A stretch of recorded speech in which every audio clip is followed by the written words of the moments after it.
Bonjour à tous, bienvenue dans cette édition du journal. Dernière ligne droite, les candidats admissibles au baccalauréat session de juin 2019 planchent pour les épreuves sportives et orales. Notre équipe est allée faire le constat.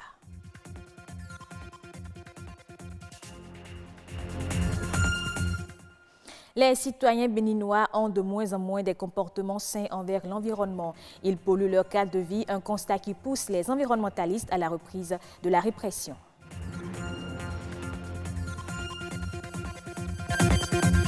Au Bénin, plusieurs familles sont monoparentales et dirigées par des femmes. Une situation qui peut être pénible aussi bien pour la femme que pour les enfants. Immersion dans une famille monoparentale, c'est à suivre dans ce journal.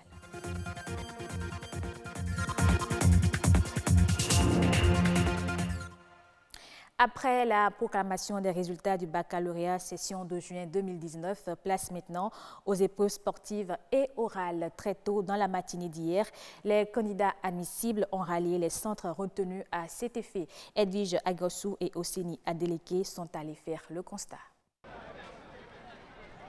Tous en tenue sportive, ces jeunes ne sont pourtant pas de sportifs professionnels, mais plutôt des candidats admissibles au baccalauréat session de juin 2019.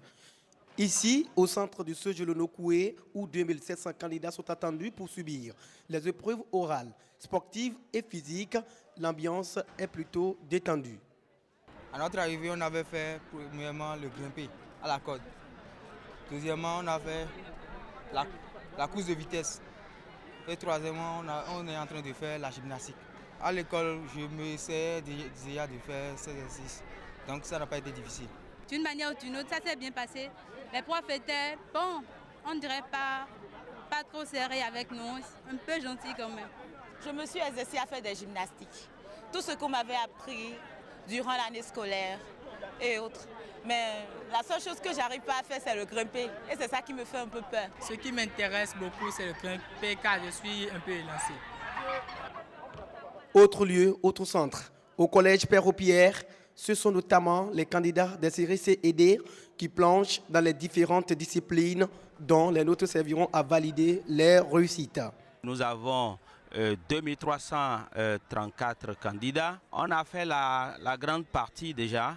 Il ne reste que deux jurys, donc à peu près un peu moins de 200 personnes encore pour demain. Et c'est surtout aussi du fait des épreuves facultatives qui se déroulent en ce moment.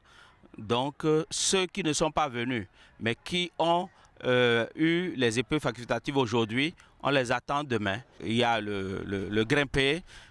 Pour les filles font un tour en 12 secondes et les garçons font 2 tours en 15 secondes. Mais tout n'est pas rose. Il y a quelques petits cas que nous avons gérés, des gens qui sont subitement pris de fièvre ou de vomissement. L'infirmier est là et qui gère ça. Il vient de gérer un cas et en fait, globalement, tout se passe bien. Les résultats définitifs sont attendus pour ce mercredi. Le relâchement dans le suivi et la protection de l'environnement favorise des actes d'insalubrité. Suite à ce constat désolant, les environnementalistes ont lancé une répression.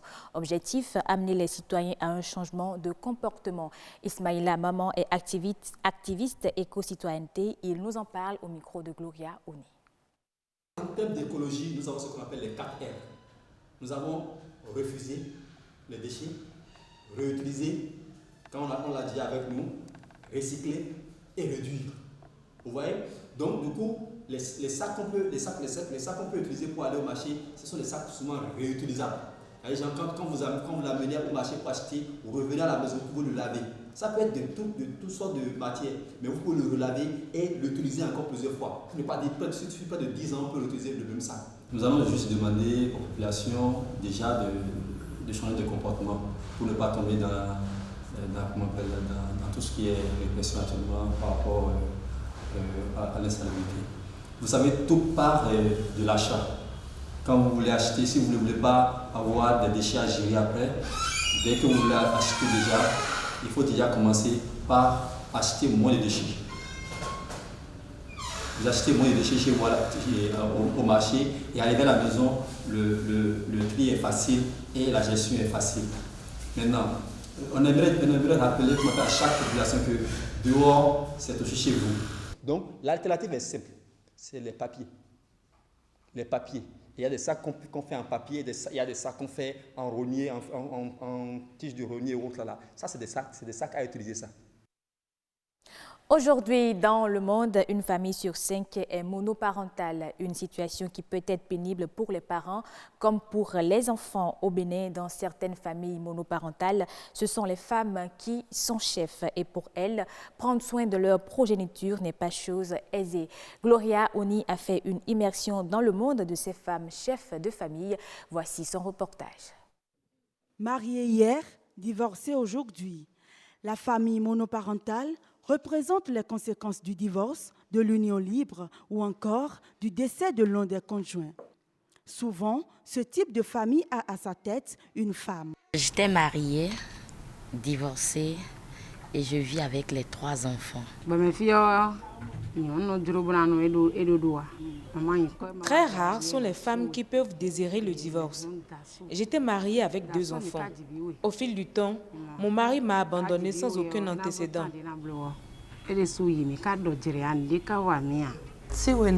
Depuis que j'ai perdu mon mari, la souffrance s'est accrue. La scolarité et le repas des enfants constituent un chemin de croix pour moi. Les blessures sont personnelles, les peines sont constantes. Les difficultés issues de ces situations diffèrent selon les réalités de chacun. Certains enfants en sont conscients et éprouvent de la compassion pour leur mère. Depuis le départ de papa, ça a été tragique, mais je ne sais pas, avec le temps, on a fini par supporter avec. Tout ce que m'ont fait, c'est maintenant que je vois que ma mère est une femme battante, quoi. Dame Isabelle est divorcée, mais elle a de la chance. Son ex-époux assure les charges des enfants. Cela ne court pas les rues. Concernant la responsabilité, le papa s'en charge. Contrairement à elle, les réalités sont tout autres ici. Madame Tessie s'occupe toute seule de ses 2 enfants. Je m'occupe de toutes les charges. Quand elle tombe malade, c'est encore moi. Quand j'appelle leur père, il me met en confiance, mais ne passe jamais voir les enfants. C'est rarement qu'ils me soutiennent avec 5 000 francs CFA. J'ai voulu l'emmener devant la justice, mais je ne l'ai pas fait, car je suis très fatiguée. Selon les statistiques du ministère de la Famille, on retrouve des femmes chefs de famille dans 80% des cas de monoparentalité.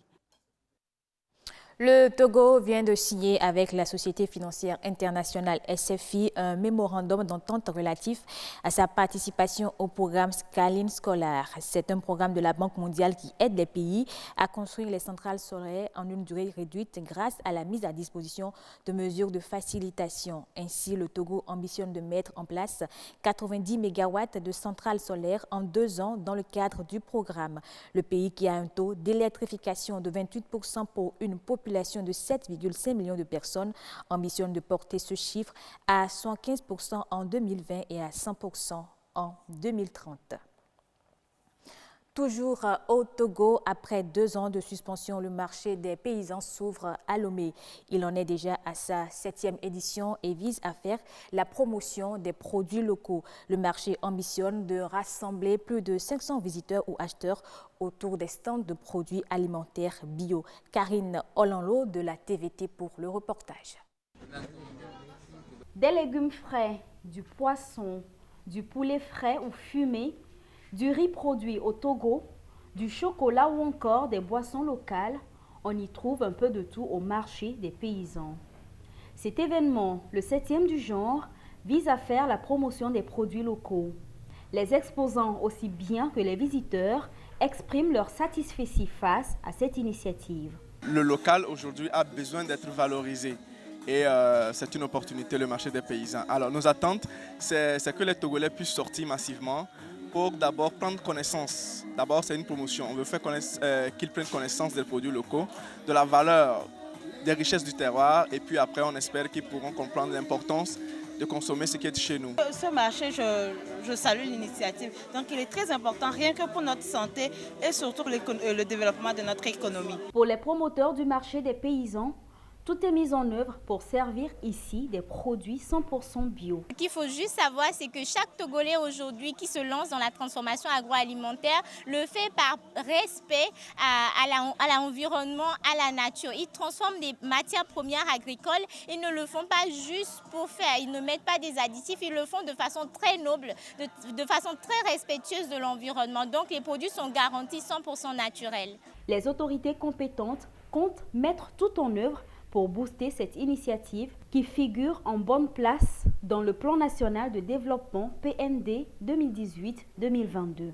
Nous savons tous que pour pouvoir booster l'économie nationale, il y a le plan national de développement qui est en cours de mise en œuvre. Une place importante est accordée au secteur agricole. Ça suppose que ce qui est produit sur le plan national puisse être commercialisé aussi bien sur le territoire qu'en dehors de notre frontière. Donc c'est pour cela que ces genres d'initiatives de marché des produits locaux, ces genres d'initiatives sont vraiment importantes, sont à saluer. Le marché des paysans, démarré depuis juin 2016, se tient chaque samedi à l'espace Viva de Lomé. Des mesures sont en train d'être prises pour étendre ce marché à d'autres localités et pourquoi pas sur l'étendue du territoire national. Fin de ce journal. Merci de l'avoir suivi. Je vous retrouve avec plaisir à 19h45 pour d'autres informations.